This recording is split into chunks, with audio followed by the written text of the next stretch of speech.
இதோ உங்களை தேடி முதன்முறையாக வசீகரமான தொழில்நுட்பம் மற்றும் அதிவேகமான செயல்திறனுடன் UFX மொபைல் மெல்லிய தோற்றத்துடன் முற்றிலும் சிறப்பாக எல்லோருக்கும் எளிதாக UFX மொபைல் உங்கள் நவீன தலைமுறைக்கான mobile UFX Mobiles make your move. For the very first time coming your way is an irresistible combination of speed, style and technology. UFX Mobiles, exceptionally sleek, totally advanced, and now the phone that everyone can afford to touch. Your next generation mobile. UFX Mobiles, make your move.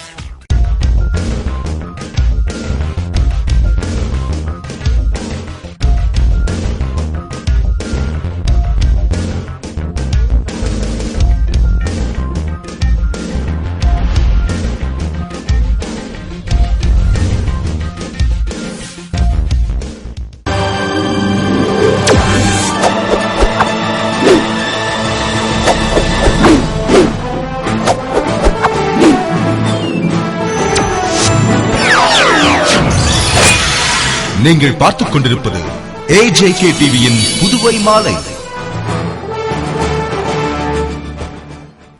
வணக்கம். புதுவையில் காவல்துறை உயர் அதிகாரிகளை அதிரடியாக இடமாற்றம் செய்து ஆளுநர் இக்பால் சிங் உத்தரவு பிறப்பித்துள்ளார்.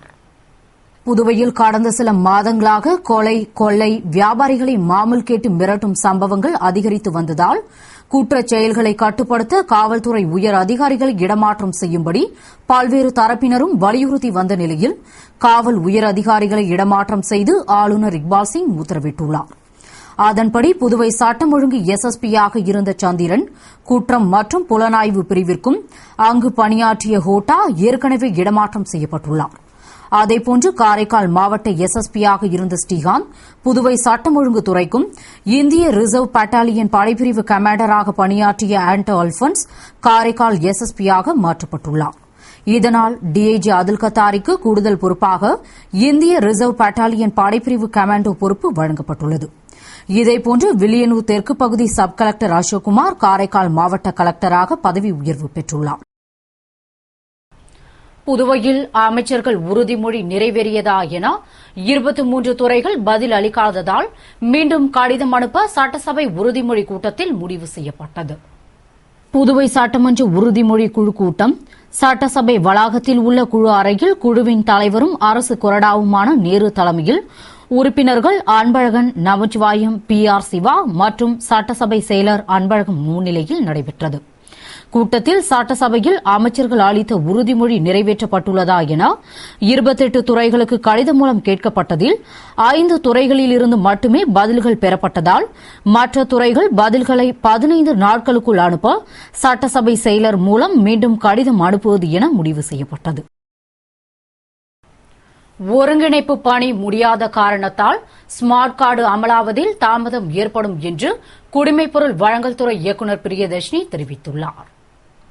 இது தொடர்பாக குடிமைப்பொருள் வழங்கல் துறை இயக்குநர் பிரியதர்ஷினி கூறுகையில், பல்வேறு மையங்களில் ஸ்மார்ட் கார்டுக்கு பதிவு செய்யும் முகாம்கள் நடத்தப்பட்டதில் ஒரே குடும்பத்தைச் சேர்ந்தவர்கள் வெவ்வேறு மையங்களில் வெவ்வேறு நாட்களில் பதிவு செய்திருப்பர். அவற்றை கண்டறிந்து ஒருங்கிணைக்கும் பணி தற்பொழுது நடந்து கொண்டிருப்பதாகவும் இப்பணி சற்று சிரமமானது என்பதால் தாமதம் ஏற்பட்டுள்ளதாகவும், எனினும் இப்பணிகள் முழுவீச்சில் நடந்து வருவதால் 3 மாதத்தில் பணிகளை முடித்து வரும் மே மாதத்திலிருந்து ஸ்மார்ட் கார்டு திட்டத்தை செயல்பாட்டிற்கு கொண்டுவர நடவடிக்கை மேற்கொண்டுள்ளதாகவும், இதனிடையே சிவப்பு ரேஷன் கார்டு பெற விண்ணப்பங்கள் பெறப்படுவதால் கார்டு தயாரான பின்பு அவற்றை திருத்துவதில் சிரமம் ஏற்படும் என்பதால் அவற்றை முடித்துவிட்டு மஞ்சள் நிற ரேஷன் அட்டைக்கு Y என்ற எழுத்தும் மஞ்சள் புள்ளியும், சிவப்பு ரேஷன் அட்டைக்கு R என்ற எழுத்தும் சிவப்பு புள்ளியும் இருக்கும் வண்ணம் அமைத்து ஸ்மார்ட் கார்டு வழங்கப்படும். மேலும் கார்டு வழங்கிய பின்னர் இதில் முகவரி, பெயர் திருத்தங்களை மேற்கொள்ள சேவை மையங்கள் அமைக்கப்படும் என்று கூறினார். நெட்டப்பாக்கம் கொம்யூன் மோலப்பாக்கத்தில் ஏற்பட்ட தீ விபத்தில் பாதிக்கப்பட்ட குடும்பங்களுக்கு தலா 10,000 15 கிலோ அரிசியையும் முதல்வர் ரங்கசாமி வழங்கினார். புதுவை நெட்டப்பாக்கம் கொம்யூன் மோலப்பாக்கத்தில் கடந்த ஞாயிற்றுக்கிழமை திடீர் தீ விபத்து ஏற்பட்டு 16 குடிசை வீடுகள் எரிந்து சாம்பலானது. இந்நிலையில் அங்கு வந்த முதல்வர் திரு ரங்கசாமி தீ விபத்தில் பாதிக்கப்பட்ட பகுதிகளை பார்வையிட்டு பாதிக்கப்பட்டவர்களுக்கு ஆறுதல் கூறினார். பின்னர் தீ விபத்தில் பாதிக்கப்பட்ட குடும்பங்களுக்கு தலா 10,000 ரூபாய்க்கான காசோலைகளையும் தலா 15 கிலோ அரிசினையும் முதல்வர் திரு ரங்கசாமி வழங்கினார். அதனைத் தொடர்ந்து பாதிக்கப்பட்டவர்களுக்கு மாற்று இடத்தில் மனைப்பட்டா வழங்கப்படும் என்று கூறினார். அப்போது பாகூர் தாசில்தார் தயாளன், நெட்டப்பாக்கம் கொம்யூன் ஆணையர் சத்தியமூர்த்தி உள்பட பலர் உடனிருந்தனர். சுனாமியால் பாதிக்கப்பட்ட காலாப்பட்டு அரசு உயர்நிலைப் பள்ளிக்கு உதவிய ஜெர்மன் குழுவினர் புதுவை வந்துள்ளதால் முதல்வர் ரங்கசாமியை மரியாதை நிமித்தமாக சந்தித்து பேசினர். புதுவையில் சுனாமியால் பாதிக்கப்பட்ட காலாப்பட்டு அரசு பெண்கள் உயர்நிலைப் பள்ளிக்கு ஜெர்மன் நாட்டைச் சேர்ந்த 15 பேர் கொண்ட குழுவினர் கடந்த 2007ஆம் ஆண்டு 45 லட்சம் ரூபாயினை கூடுதல் வகுப்பறை கட்டிடம் கட்ட அளித்ததோடு மட்டுமின்றி 20 மாணவிகளை ஜெர்மனிக்கு அழைத்து சென்று ஜெர்மன் கலாச்சாரம் பற்றி விளக்கிட அவர்களின் கல்வி செலவையும் ஏற்றனர். தொடர்ந்து அந்த மாணவிகளுக்கு உதவி செய்யும் ஜெர்மன் குழுவினர் மாணவிகளின் கல்வி நிலவரத்தை அறிய புதுவை வந்துள்ளனர். அவர்கள் மரியாதை நிமித்தமாக சட்டசபைக்கு சென்று முதல்வர் ரங்கசாமியை சந்தித்து சால்வை அணிவித்து மரியாதை செய்து பேசுகையில், இன்னும் சில தினங்கள் புதுவையில் தங்கியிருந்து மாணவிகளுக்கு பல்வேறு உதவிகளை செய்ய இருப்பதாகவும், மாணவிகள் உயர்கல்வியை ஜெர்மனியில் தொடர உதவிகளை செய்ய தயாராக இருப்பதாகவும் தெரிவித்தனர். அப்போது அமைச்சர் ராஜவேலு உடனிருந்தார். புதுவை வங்கி அதிகாரிகளுடன் வங்கிகளின் பாதுகாப்பு குறித்த ஆலோசனைக் கூட்டம் SSP சந்திரன் தலைமையில் நடைபெற்றது.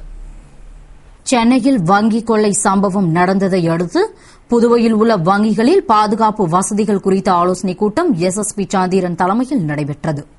வடக்கு SP மோனிகா பரத்வாஜ், தெற்கு SP நந்தகோபால், ஊரக SP தெய்வசிகாமணி, வங்கி மேலாளர்கள், கணக்கு அதிகாரிகள் ஆகியோர் கலந்து கொண்ட கூட்டத்தில் SSP சந்திரன் பேசுகையில், கொள்ளை சம்பவத்தை தடுக்க வங்கியின் உள்ளேயும் வெளியேயும் CCTV கேமரா பொருத்தி அதனை மின்சாரத்தில் இணைக்காமல் இன்வெர்ட்டர் மூலம் 24 மணி நேரமும் செயல்படுமாறு இணைக்கும்படியும், ஒவ்வொரு சனிக்கிழமை மாலையும் பதிவானதை பார்க்க வேண்டும் என்றும், 24 மணி நேரமும் நல்ல குணமுடைய பாதுகாவலரை பணியில் அமர்த்தும்படியும், ஊழியர்கள் மதிய வேளையில் சாப்பிடும்போது வாடிக்கையாளர்களை வெளியேற்றிவிட்டு உள்பக்கமாக பூட்டிக் கொண்டு சாப்பிடுமாறும், தினமும் போலீசார் வங்கிகளை சோதனை செய்து தனி வங்கி அலுவலரை வைத்து வாட்ச்மேன் முதல் வாடிக்கையாளர் வரை கண்காணிக்குமாறு கேட்டுக் கொண்ட அவர், மேலும் தலைமை வங்கியில் இருந்து பணத்தை கிளை வங்கிக்கோ ATM மையத்திற்கோ கொண்டு செல்லும்போது போலீசாருக்கு தெரிவிக்குமாறும், பகல் நேரம் முழுவதும் பண பரிவர்த்தனை நடைபெறும்போது துப்பாக்கி ஏந்திய போலீசார் காவலில் இருக்க வேண்டும் என்றும்,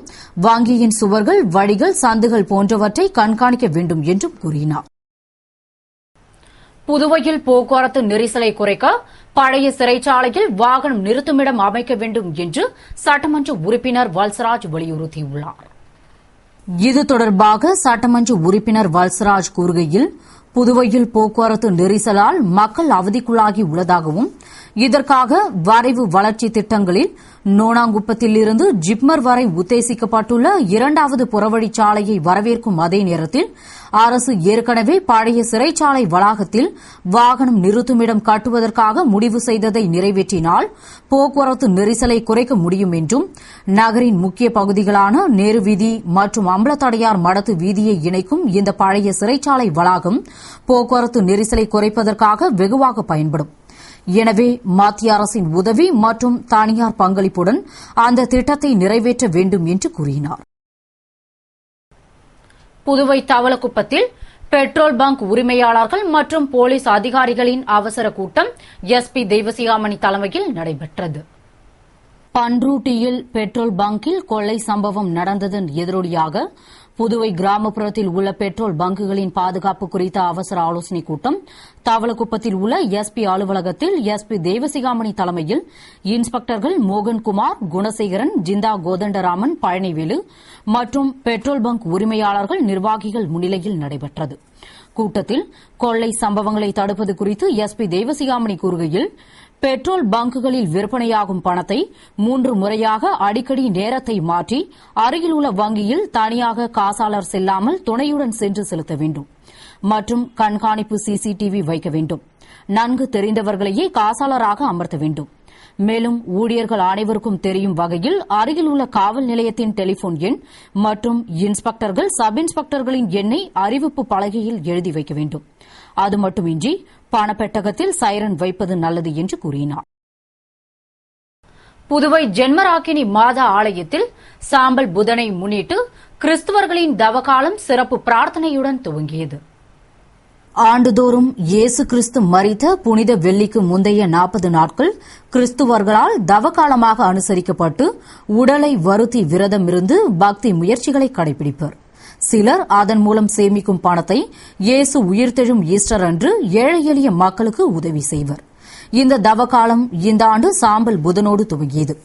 இதனை முன்னிட்டு புனித ஜென்மராக்கினி மாதா பேராலயத்தில் கடலூர் புதுவை மறைமாவட்ட பேராயர் அந்தோணி ஆனந்தராயர் தலைமையில் முதன்மை குரு அருளானந்தம் முன்னிலையில் சிறப்பு திருப்பலி நடைபெற்றது.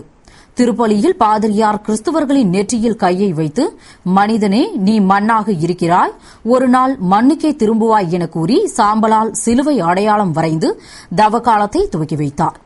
இதில் ஏராளமான கிறிஸ்துவ மக்கள் பங்கேற்று திருப்பலியில் கலந்து கொண்டு பிரார்த்தனை செய்தனர். இத்துடன் செய்திகள் நிறைவடைகின்றன. வணக்கம்.